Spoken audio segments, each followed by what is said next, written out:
Hey! Hey, everybody! Hey! It's Mark and Michelle again. This is Mark and Michelle, episode 12. 12. Mm-hmm. All right. Okay. So today, go ahead. we've had a crazy day. Yep. Yep. We just blew in here at the last second. Yeah, as we... Oh, look, Talitha! Hey, Hi, Talitha! We just saw Talitha. Yay. Friend of ours here in OKC. Anyway. Well, she's in Tulsa, but she was here. That's true.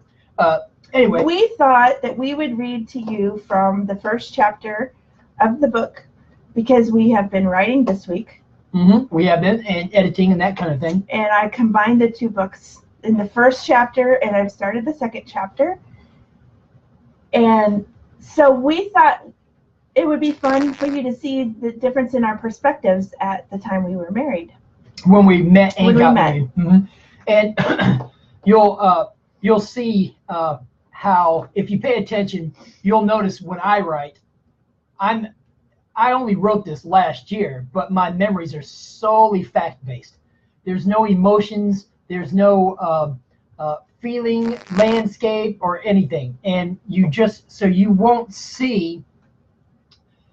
hear me mention feelings, or you won't hear me say I'm worried or I'm scared. You'll see nothing like that. That only happens much later on. So when we read this for the writers group the other day, we read the whole chapter. Mm-hmm. We're not going to read the whole chapter. But they were struck by the difference in the perspectives. Yes, because Michelle was all about relationships and feelings and that kind of thing. Right. And I was all about facts and what happened and events, that type of thing.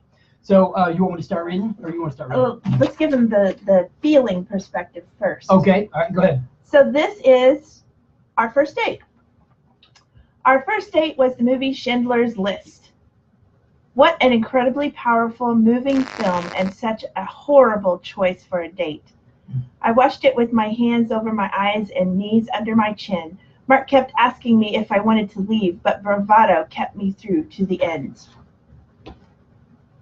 This is Mark's perspective on the same date. All right, here we go. Our first date was the movie Schindler's List, which I wanted to see because I was interested in World War II history. I thought Michelle knew what it was about.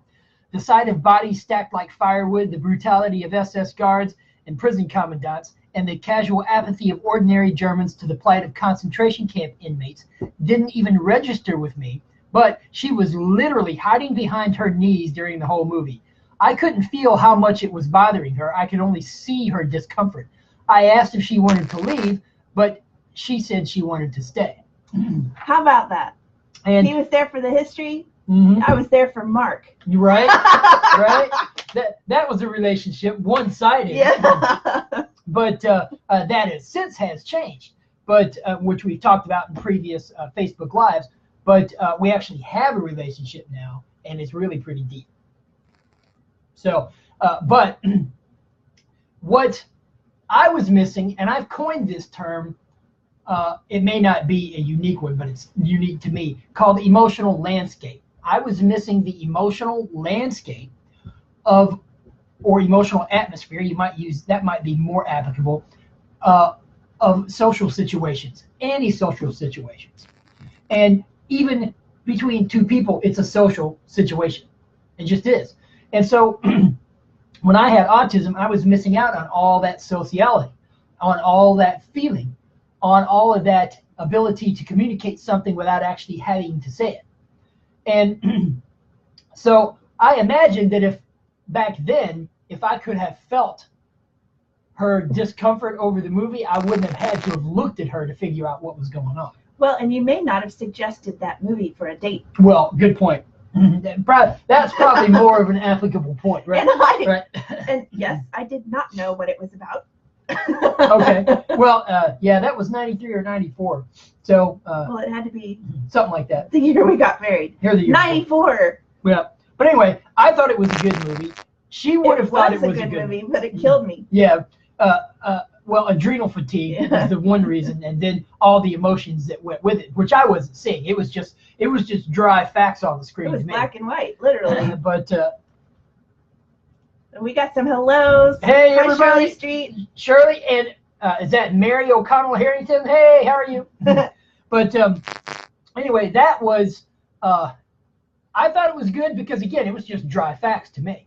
And she thought it was good, but it wasn't dry facts to her. That was way too much. I think I slept with that movie for like a week. Yeah. Movies really affected me. And they still do, which is why she doesn't watch I don't watch movies. Nor TV. So we watch... only comedy. Yeah, we watch comedy. Mostly and usually, British. And usually it's British comedy, which is fun, but it's just not the same. But... oh, it's Susie. Hi, Susie. Okay, shall we move to the next? Let's move to the next thing. All right, so this was... I'll just read it. You'll see what it is. Within 10 days of moving in... Okay, I guess you need some backstory. Mark lived in a boarding house. I had been living with my cousin really far out of Atlanta. Probably 30 minutes from where this place was. Yeah. And my cousin sold his house in a day, and I had to move out in a week. I had hooked up with Mark, not really with him, but with some people at the church where he went. That she knew of. Mm-hmm. And I asked one of our mutual friends, it turned out, if there was anywhere I could live, because I needed a place now. And he said Mark's landlady had a room open. So I ended up moving in, and this is the story. Within 10 days of moving in, I thought I had made it clear that we were getting married. I had been too subtle. As we lay awake in his waterbed at 6 a.m., having stayed up all night talking as we had done for the previous week and a half, he asked me if I wanted to marry him. I was astounded and confused. I thought it was a foregone conclusion.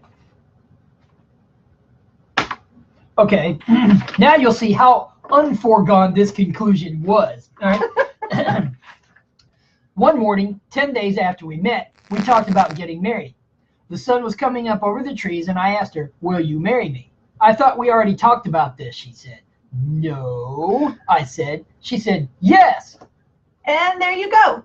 You see how many more flowery emotional words there was in her version of this, right? And then mine is 1, 2, 3 sentences. She's got like 6, right? So that's what I'm talking about. For me, it was just dry facts.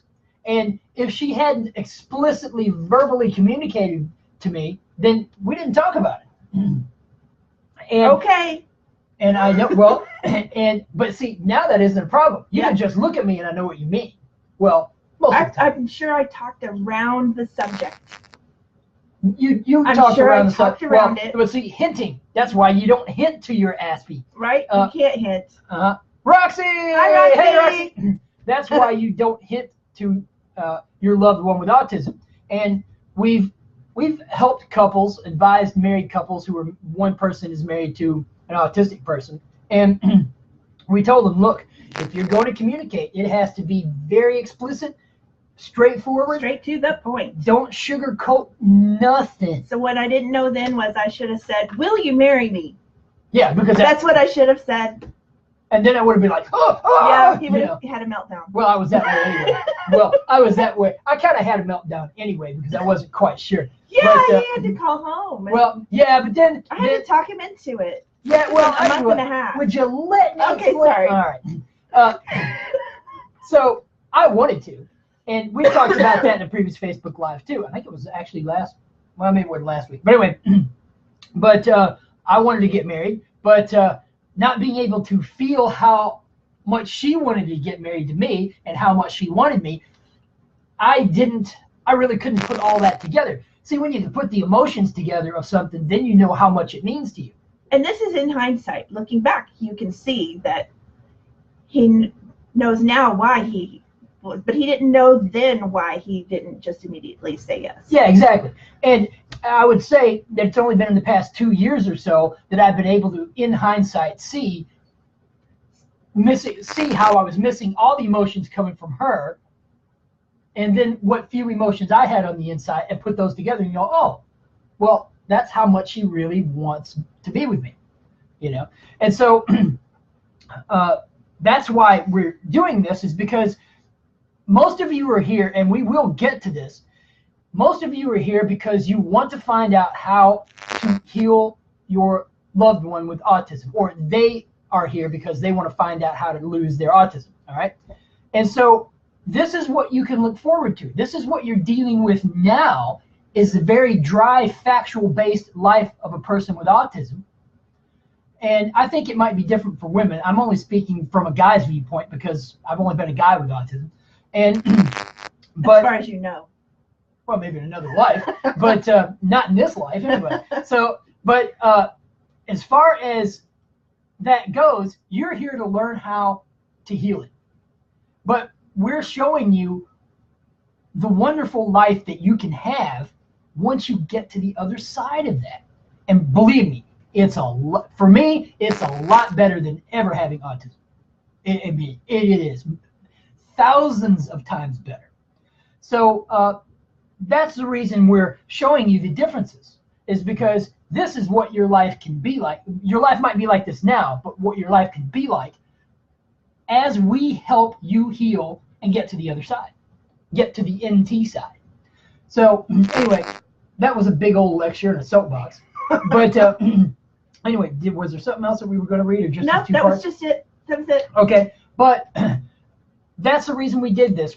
This is from our book that we're writing, that the sample chapters and things are due in September to Hay House, the big publisher in California, and so and they're just going to look at it to see if they want to publish it. But anyway, we don't really have a title for our book. Not yet. It's going to come to us. No, but that is part of the first chapter, and we're writing things like the diet, how the diet changed me and her. Right. I've been working on chapter 2, which is called Invisible Prison. Yes. And that is our life, my life, living with autism. And I think that's an appropriate. Well, it was my life living with your autism. Well, true, because you were in the same cell with me, yeah, so to speak. We were in the same cell. Yeah, we were in solitary confinement together.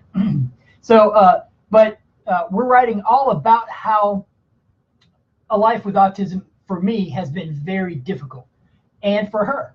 It's been just as difficult for her, because she got, like she was saying the other night, we were talking about depression with someone recently, and she was talking about her own depression and how she had to get support from a friend, because when I was autistic, I couldn't give her the support that the emotional, that being the big kind of support, the emotional support that she needed. We're also talking about when she, in the book, I don't think it's in that chapter, but I'll be talking about when she was pregnant and the baby died the last week of the pregnancy.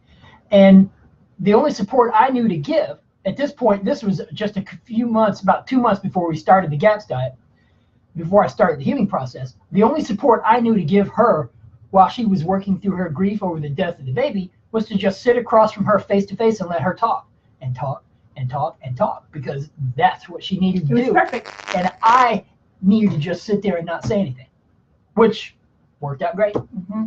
So that'll be in the book too, but you'll see lots of other things, how difficult my work life was, how difficult her home life was, and how she had lots of friends outside of our marriage because she just needed support that she couldn't get at home. So anyway, but that's what you guys have to look forward to over the next few months, and when the book comes out, whenever that will be. But hey, Abby. Hi, Abby Foley. Yeah, and Abby, you're from New Zealand, I think. So cool. But anyway, we're getting ready to get off here. Abby, you want to go back and watch this. This is a good one. And if anyone has questions, post them and we'll do a live on it. Yeah, you can post them right here. Or on their page, wherever. Either way. And say you have a question you want us to tackle. Exactly. Like communication between an autistic person and a non-autistic person. Or whatever. Exactly. Whatever. All right, guys. Okay. We'll see you next week. Thanks for coming. Bye-bye.